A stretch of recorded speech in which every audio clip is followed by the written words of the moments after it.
কি করো তুমি? এই যে রান্না করব, মাংস বের করছি। মাংস বের করছো? মাত্র এইটুক মাংস? কি করব, আর তো নাই। একটা সময় ছিল বুঝছো, যখন আত্মীয় স্বজনকে 20 কেজি 25 কেজি মাংস রান্না করে দাওয়াত করে খাওয়াইছি। অথচ দেখো, আজকে আমার টাকার দরকার, আজকে একটা বিপদে পড়ছি, বিপদে পড়ে তাদের কাছে টাকা চাইছি। আজকে তারা আমাকে বলে যে তোর মতো লোক বিপদে পড়বে না তো কে বিপদে পড়বে? তুই তো একটা বেহিসাবি, টাকা পয়সা উড়নচণ্ডীর মতো উড়াইছিস, এখন তো তুই বিপদে পড়বি। আর আমাদের কাছ থেকে টাকা ধার চাইতে আসছিস। অথচ ওনাদেরকেই কিন্তু আমি দাওয়াত করে খাওয়াইছি।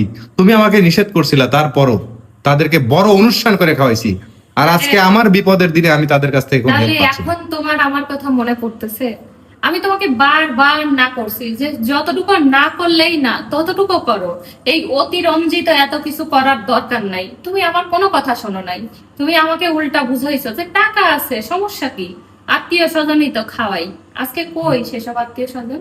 আমাকে বুদ্ধি দিছিল অনেকেই যে অনুষ্ঠান করতে চাও একটু বড় করেই করো, তোমার পরিবারের লোক সংখ্যা বেশি। শুধু কি অনুষ্ঠান? এই যে দুইটা ঈদ, তারপর বিভিন্ন কারণে অকারণে দাওয়াত, সব সময় তুমি গাদা গাদা জিনিস এনে তাদেরকে খাওয়াইছো। আজকে তারা কই বলতো? আজকে আমি নিজের লোকের কাছে টাকা চেয়ে পাচ্ছি না, এত বড় একটা বিপদের জন্য টাকা চেয়ে তারা উল্টারও আমাকে দোষ দেয়। এইরকমই হয়। এবং তুমি যে বললা যে তুমি যে তোমাকে যে বলছে বেহিসাবি, এর থেকেও অনেক কটু কথা আমার কানে আসে। আমি মেয়ে মানুষ তো, অনেকেই এসে বলে, তারা বলে যে ও তো 10 কেজির জায়গায় 20 কেজি মাংস রান্না করে খাইছে, ও সবাইকে দান খয়রাত করে বেড়াইছে, ওর টাকার অভাব হবে না কার হবে? ওকে এখন কে সাহায্য করবে? বেহিসাবি ও অপব্যয়ী। আমি খাওয়াইছি কাদের? আমি তো ওদেরকেই খাওয়াইছি। আমি তো আর বাইরের থেকে লোক ডাকে নিয়ে ওরা খাওয়াইনি। কি খেতে চাইছে? ওরা কি খেতে চাইছে? খাওয়াইছো কেন? তুমি নিজে ইচ্ছা করে তাদেরকে খাওয়াইছো। আপন মনে করে, নিজের মনে করে খাওয়াইছি।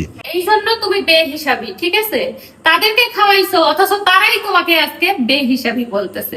এটা জীবনের জন্য একটা বড় শিক্ষা বুঝছো। আমি মনে করি যে যে কেউ তার কষ্টের উপার্জন করা টাকা নিজের আত্মীয় স্বজনের পিছনে ব্যয় করার আগে অবশ্যই একবার ভাবা উচিত। এই জন্য কথাই আছে যে যখন তোমার টাকা ছিল তখন তুমি ওই যে 20 কেজি 30 কেজি মাংস রান্না করে যে খাওয়াইছো, তারাই এক সময় তোমাকে বলবে যে তুমি অপব্যয় করছো। এই জন্য তুমি এখন ফকির হইছো, তোমার পাশে কেউ থাকবে না। কথায় কিন্তু এই নীতি কথাগুলো আছে, বুঝছো? নীতি কথাগুলো কিন্তু এমনি আসে নাই।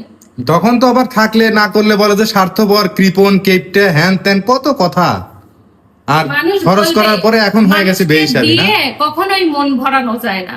তুমি যতই খাওয়াও, তুমি কি মন ভরাইতে পারছো? পারছো তাদের মন ভরাইতে? মন ভরাইতে পারছি কোথায়? মন ভরলে তো তার